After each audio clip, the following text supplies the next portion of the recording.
In this video, we're going to look at my custom X-Men Rogue.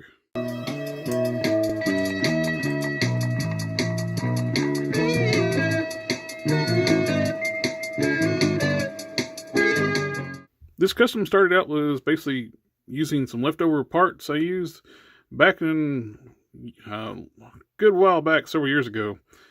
I ended up using part of this Rogue for a custom. When she was on clearance, she was priced out to being sold out really cheap. So at the time, I wasn't really thinking about using it at the time. Later on, it became an expensive figure. Then after reissues, it went back down.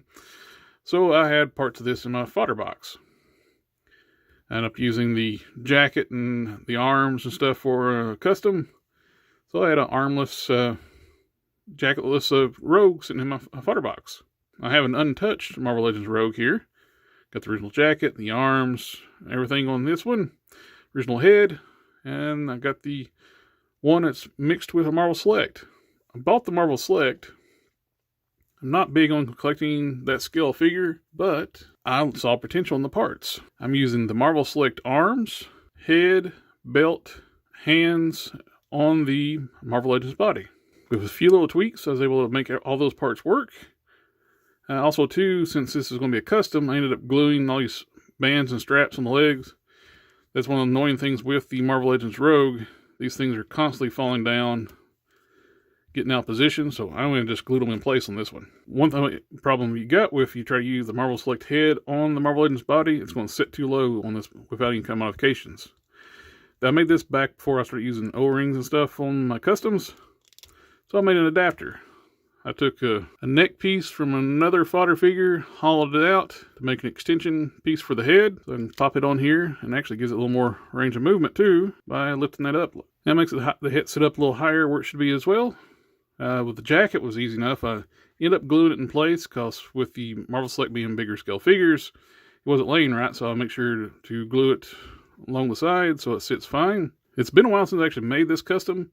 Can't quite remember if I had a Dremel inside the shoulders, inside the torso to get these arms to work. But they may have been just a heat and pop swap. By adding the Marvel Select arms though, one, I think they're a little better proportioned. They look nicer.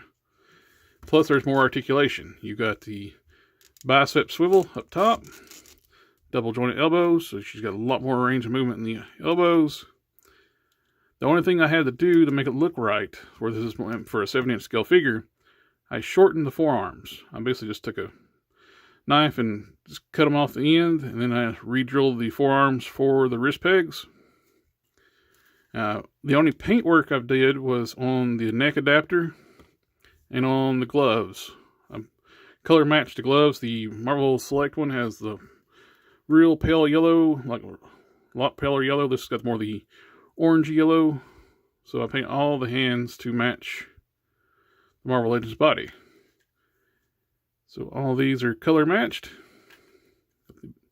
Didn't have to do anything to the bare hand, of course.